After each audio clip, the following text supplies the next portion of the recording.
this young lady that I'm getting ready to introduce, I've had the fortune of working with her. She's learned a little bit, I think, also when we did a presentation, Mr. Nickens and myself and another team member in Fresno. And we said, well, Miss Milton, how many people are you going to have? She said, oh, I'm going to have like 50, 60. So, you know, we've had the experience. We know it wasn't going to quite be 50, 60, but we were going to roll with it. So we went up to Fresno. And another mistake that she made is she felt that she wanted to feed everybody. You know, so she learned in terms of the process. But she's very, very dedicated to the community, very dedicated to helping people. She has a great, great heart. And she also is a person that she's never told me no whenever I've called her for help, information, and assistance. So it's my great, great, great pleasure to bring up Miss Donald Milton from Fresno, California.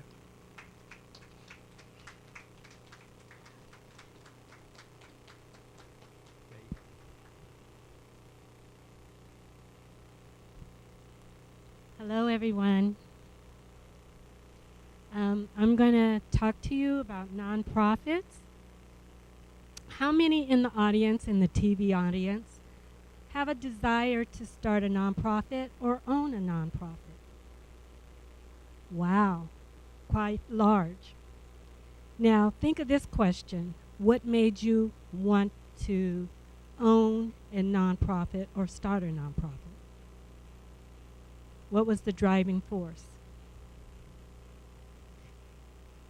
Yes, I believe it came from our Creator. He touched our soul, our heartstrings, to help people and to give back to the community. Now, a lot of the times people have that desire, but they really are entrepreneurs by default because they don't know how the business is run. They don't know the structures of a nonprofit, but they have the desire.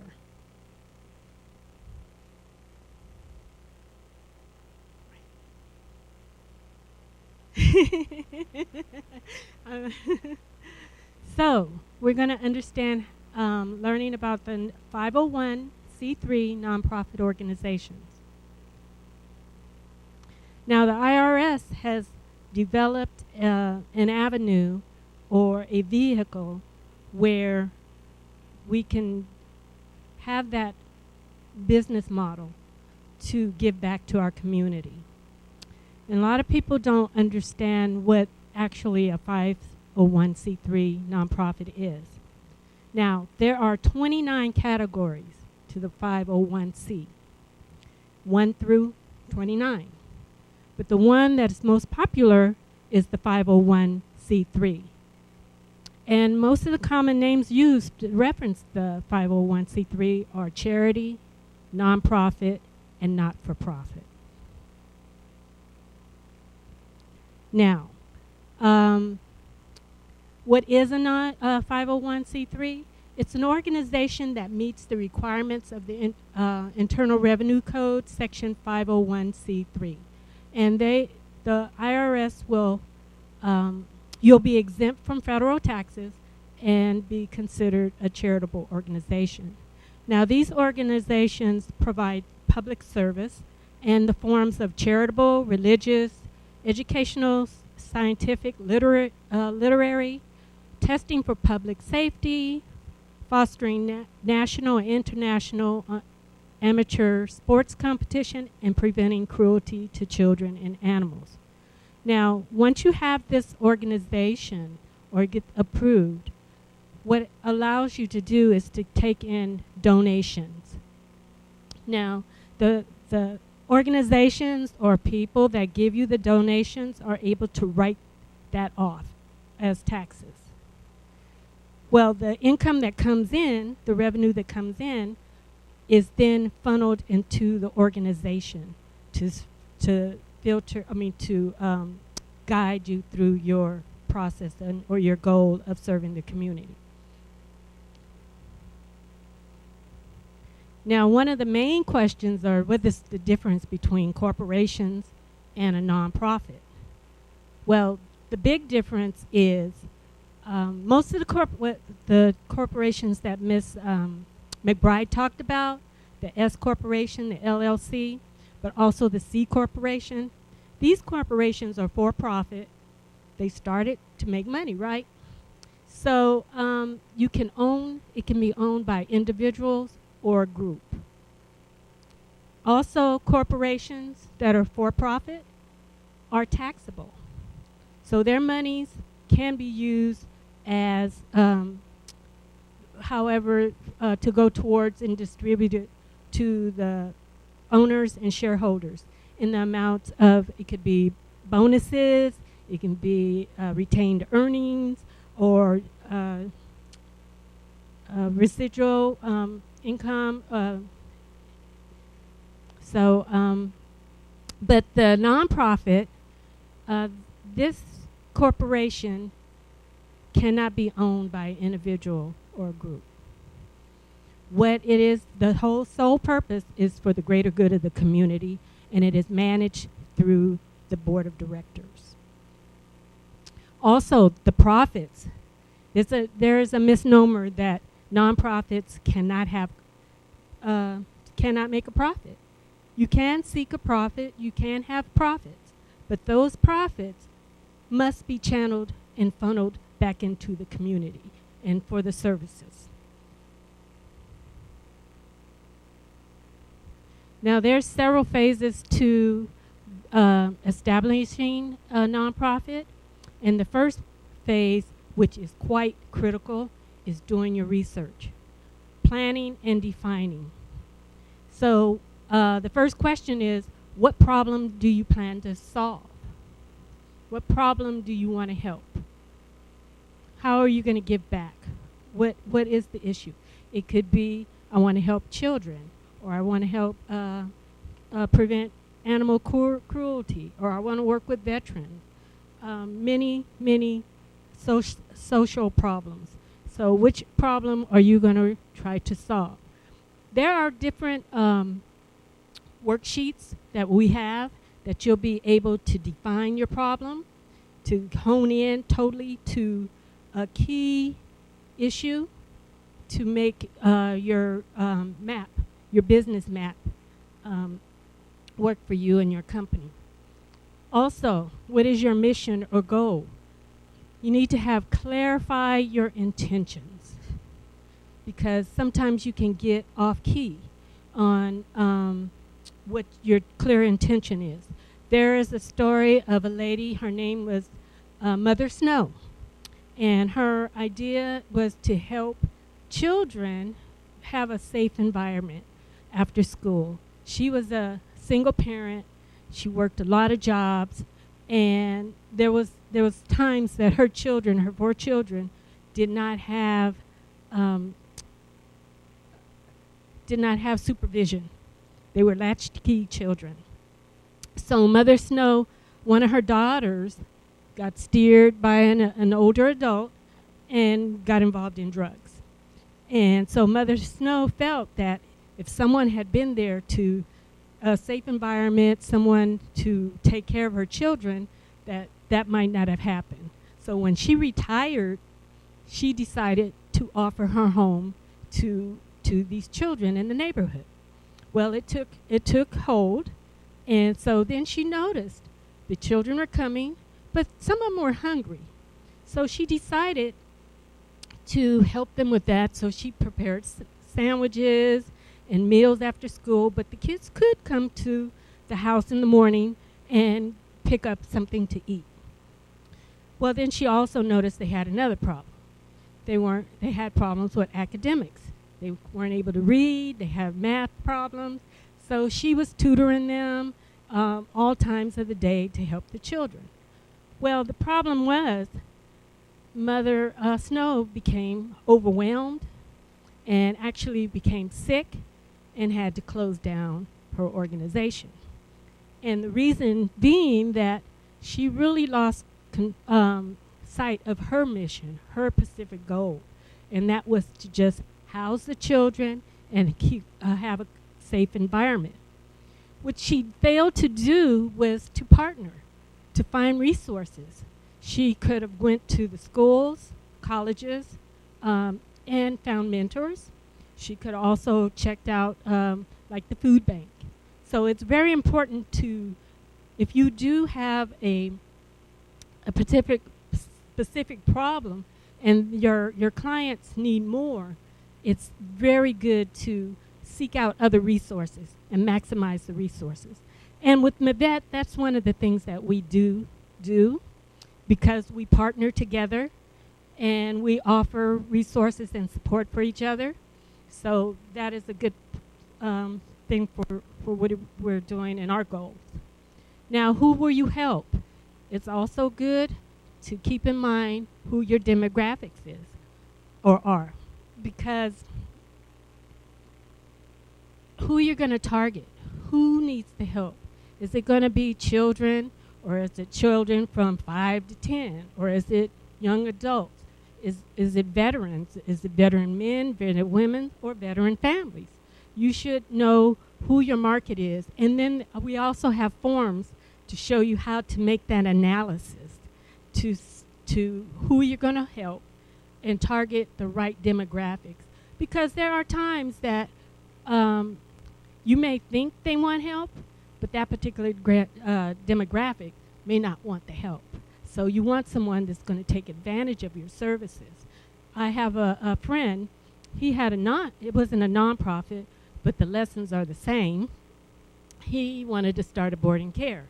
And his boarding care, he set it all up. It was nice. It was beautiful. He had all the beds. He had all the supplies. He even had one resource, this doctor, that said he could make sure all his clients, their problem was they didn't have permanent or transitional place to live. So he was going to provide that. Well, he found out the hard way that particular demographics really didn't want the structure. So he couldn't fill the beds. And so what happened, and he only had one resource, so he didn't really do his due diligence and get the information that he really needed to bring his business into play. So what he ended up doing was renting it out to Section 8, and they tore up his property. He ended up selling the property with a loss. So it's very, very critical that you have your map to your organization before you go forward. The second phase is, now that you have your map, we're going to go and set up your organization. So that's your vehicle. And so the first step to that is your state corporate filings. You will file with the Secretary of State to get your articles of incorporation. You will be a C corporation. Once you get your articles of incorporation, you're going to obtain your EIN number. That's your employee identification number. That's with the IRS. Once you get that, you may need some local filings, also business licenses and those kind of, that sort of thing. But to get the tax exempt status, you must file a 1023 tax exemption request. Now they do have a 1023 easy, and if you are going to start small, and your receipts are going to be $50,000 or less for the next 3 years, you can do the easy. It streamlines everything. But if not, and then if you're going to have less than $250,000 in assets. So if not, you will follow the regular 1023, and that process it's very important to have someone go over it that knows what they're doing, to make sure that the correct boxes are filled out, to make sure it's complete. Because once it goes in, you can get started as a nonprofit. But it can take up to a year and a half to get approved. Now, once you get started, you can start small to start your business and start getting funding and do fundraising. Well, Mr. Perkins talked about developing a business plan and budget. So we don't have to go too much further than that. But planning and defining already kind of puts you in place for your business plan. And then Ms. McBride talked about the budget. So it all goes hand in hand. Now, another driving force which you will need is to set up your bylaws and establish a strong board. I cannot stress the importance. First, the bylaws tells how you're going to govern your business. And as as I said before, that no one owns the corporation. So the founder, this is the time that the founder has a choice to put those bylaws together, how they want that organization to run.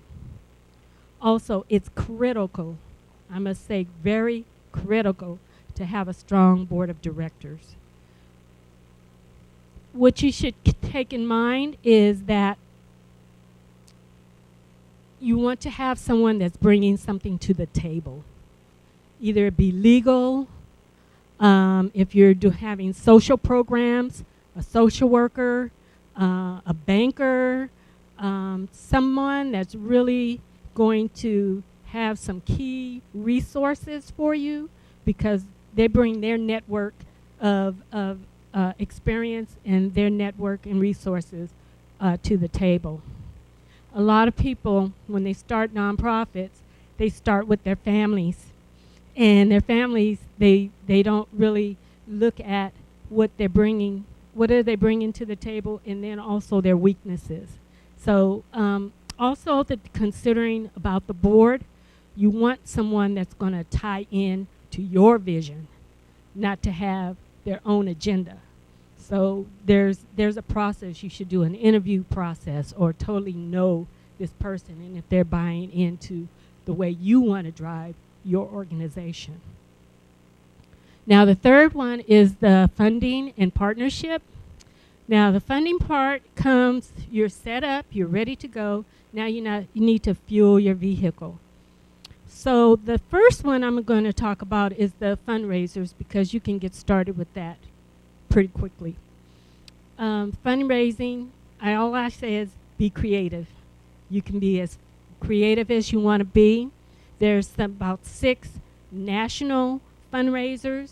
Everybody's probably heard of them, where they sell the candy and they have the share cards, the cookie dough. You've heard of those, and cookbooks, those kind of things. But there's very, very unique ways of raising money. You can do walks and marathons. You can have 60s parties and 70s parties themes and carnivals and a lot of different things, but you can be creative and make it fun. Another process is the private funds and grants. Private funds are from foundations, the private sector, big corporations. That's where you can partner with, or say foundations that work with education. Bill Gates, he's a big promoter of education and offers a lot of programs and can get donations from him, his organization. You have to be in place. You have to have your structure right before you can start hitting up these large organizations. Most of the time, they want that award letter from the IRS. So the perfect thing is now that that way you can umbrella under an organization that already has their award letter. So that makes it a very beneficial to everyone, and it streamlines everything in expressway. Grants also, that is that is the public sector, and that's the government, where you can get money from the state and federal for different organizations and programs. A lot of people don't understand. They feel, oh, I'm going to start a nonprofit so I can get some grant money. It doesn't work that easily. There's a lot of things that come with that. Your program has to be measurable. The outcome has to be measurable. Things have to be documented. I was privileged to work with the city of Fresno. I worked with an organization, I was on the board, and we went to the mayor's office and we said, hey, we're working to eradicate violence. We need money. And it was a new organization. They were waiting on their 501 and a clearance. So the mayor's like, okay, well, you can work with one of our grant writers. And so we partnered with a church, and I just happened to have this proposal I've been wanting to do with the community, and that was with the teens and in Choices and Consequences. So I had written this proposal to bring, to get the children to come to a city college where they could be on campus, for some of them maybe for the first time, and to let them know that experience was just like regular school. And, you know, it's just it's a little bit bigger maybe, but it wouldn't be so challenging and that, oh, I can do this. So I called the president of the Fresno City College, and I sent him a letter and sent him my proposal, and he was very, very excited. So the police department partnered and City College partnered so we could put this event on. Now, we targeted about 200 children. We had more than 200 children show up. So it was very, very successful. But what we did have to do, it had to be measurable. We had workshops. We had various workshops about violence and drugs. And we had a couple of key speakers that in the neighborhood, in the area that came. So it was very beneficial. And so there's ways that you can get funding now. You can look at your local police departments or even banks or whatever that may have some additional resources for you or can let you know how to get started. So the thing is, the last one is our partnership. We are working with Aaron Community Cultural Center, and they're one of the partners. They have their 501c3 clearance, and this is their site, their training center, and some of the beds. It's a very nice setup. And we're working with Women Inspiring Women, partnering with ACCC, and we're inviting other organizations that we will offer the advantage of being with us. You will get the education, you will get the resources, you'll get the training that's needed. We'll help you with your research if you need. Like I said, the forms for actually keying in and honing in on what you want for your organization so that it can be beneficial to you and your family. Because you can make a decent income with it, but you also want to leave a legacy, but at the same time, give back to your community.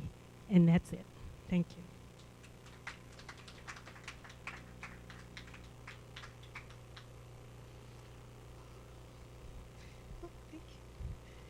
Well, I am so pleased to be able to talk about this young lady. She is so inspiring. She is so dedicated to her cause. She is uplifting. I love her presence. She just shines. She has so much dedication to her drive to inspire women. And the person I'm bringing up now is Miss Deborah Day. Thank you, thank you.